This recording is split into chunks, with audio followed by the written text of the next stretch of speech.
For thousands of years, they stood in silence. Massive stone kings staring across the desert.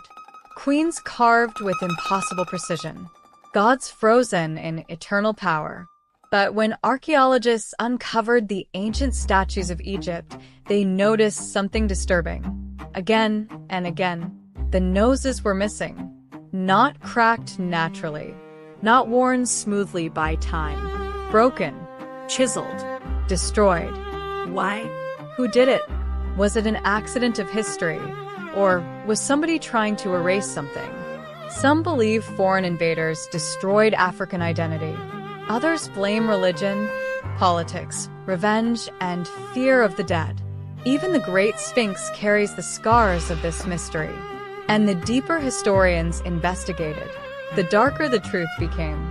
Tonight, we uncover the real reason ancient Egyptian statues lost their noses. And the answer changes how you see history forever. At first, historians thought it was coincidence. After all, these statues are ancient. Many are over 2,000 years old. Some are over 4,000. Time destroys everything eventually.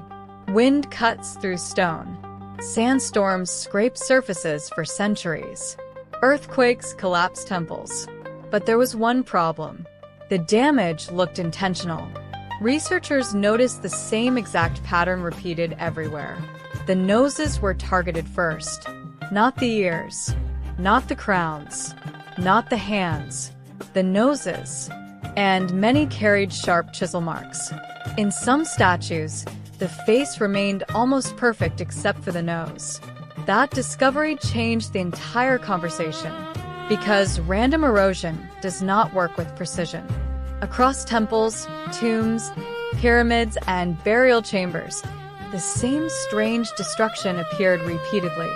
From Luxor to Giza, from giant monuments to tiny carvings, the noses were gone. And people started asking dangerous questions. Was this vandalism? Political revenge? Religious hatred? Or something even deeper? Some theories exploded online. One claim argued Europeans deliberately damaged the statues to hide the African features of ancient Egyptians.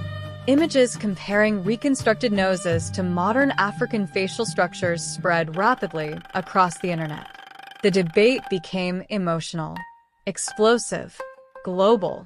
But historians warned that the truth was more complicated, because nose destruction happened long before Europeans ever arrived in Egypt, and evidence buried inside ancient temples revealed an older and darker tradition.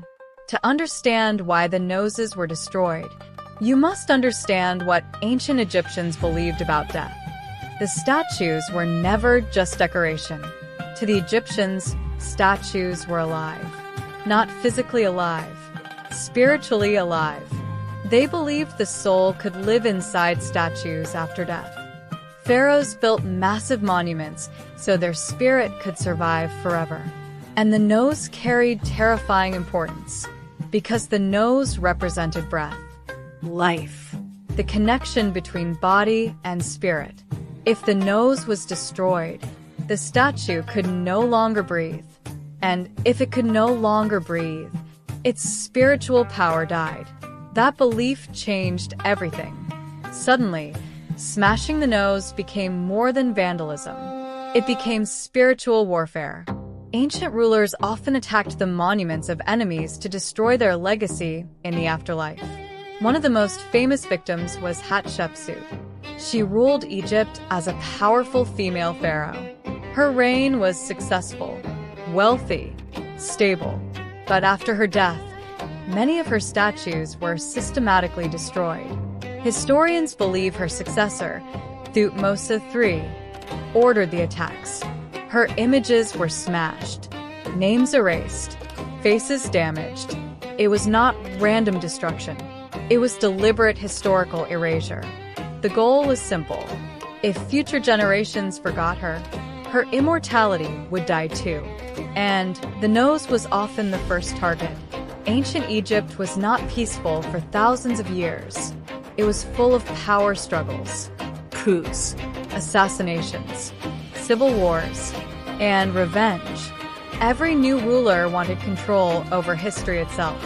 Some pharaohs built monuments to celebrate themselves. Others destroyed the monuments that came before them, because memory was power.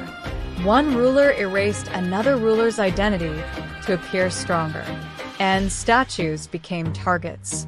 Workers used chisels to remove faces, eyes, and noses. Sometimes entire names disappeared from walls. This happened repeatedly across Egyptian history. Even common people feared cursed statues. Some believed damaged statues could no longer watch, punish, or haunt the living. So robbers entering tombs often attacked the face first, especially the nose and eyes. Without eyes, the statue could not see. Without a nose, it could not breathe. This belief spread beyond royalty. Tomb thieves, invaders, religious groups, all participated in the destruction over centuries. And then Egypt faced another massive transformation. A new religion entered the land, and everything changed again. By the 1st century CE, Egypt was changing rapidly.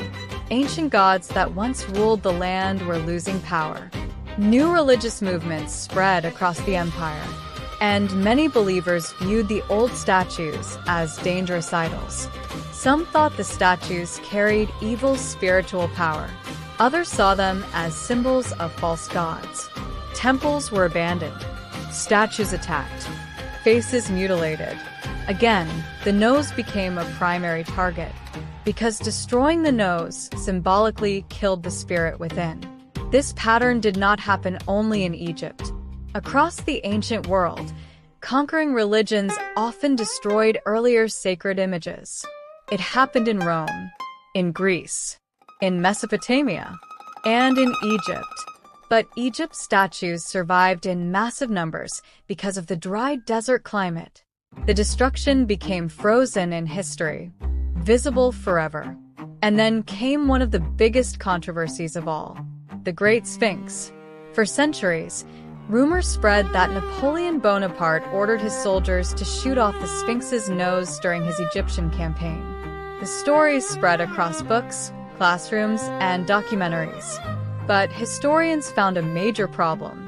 Drawings of the Sphinx without its nose existed before Napoleon arrived in Egypt, meaning the damage was already ancient.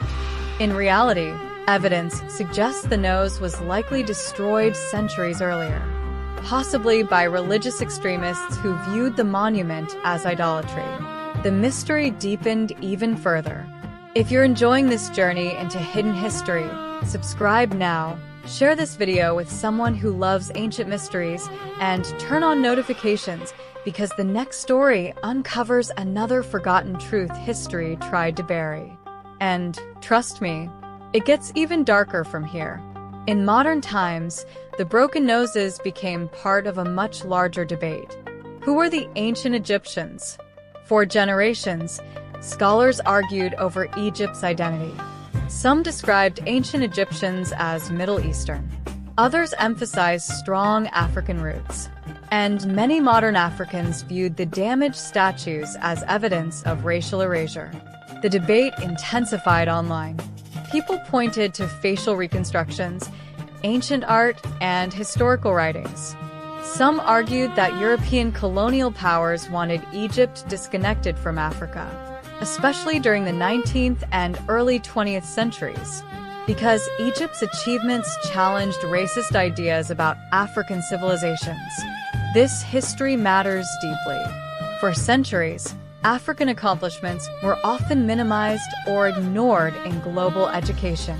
But historians also warn against oversimplifying the broken noses into one single conspiracy, because the evidence shows multiple waves of destruction across thousands of years. Ancient Egyptians themselves damaged statues. Religious movements damaged statues. Invaders damaged statues. Looters damaged statues. Nature damaged statues too. The truth is layered, complex, and human. Yet one fact remains undeniable. Ancient Egypt was part of Africa. Its culture developed on African soil along the Nile River, and its civilization became one of the greatest in human history. The deeper archaeologists studied these statues, the more chilling the truth became. The people who broke the noses believed they were killing something. Not stone, not art, a soul. To ancient Egyptians, memory was eternal life. As long as your name survived, as long as your image survived, part of you remained alive forever. That belief terrified enemies. Destroying a statue became an attack on eternity itself. And that explains why the damage feels so personal. These were not random cracks. They were acts of fear. Fear of power. Fear of memory. Fear of the dead. Some statues were buried intentionally to protect them. Others remained hidden beneath sand for centuries. Ironically, the same desert that isolated Egypt also preserved its history. And today, broken-faced kings still stare across museums and ruins, silent witnesses to thousands of years of conflict. Their missing noses became scars left behind by human ambition, religion, revenge, and fear. So, why did they break the noses off African statues? Because in ancient Egypt, the nose meant life itself. Destroying it symbolically destroyed the spirit. And across thousands of years, rulers, invaders, religious groups, thieves, and extremists all repeated the same act for different reasons. Some wanted power. Some wanted revenge. Some wanted religious control. Some wanted history erased. And some simply feared the dead. The mystery of the broken noses is not about one single conspiracy. It is about humanity's obsession with controlling memory. Who gets remembered? Who gets erased? And who controls the story of civilization itself? Even now, the broken statues continue speaking, not through words, but through scars. And perhaps the most haunting part of all is that the people who tried to erase these ancient figures failed, because thousands of years later, the world is still staring directly at them, still asking questions, still searching for the truth. If this story changed how you see ancient history, subscribe, like this video, and turn on notifications for more untold historical mysteries. And if you want another shocking true story, watch our next video.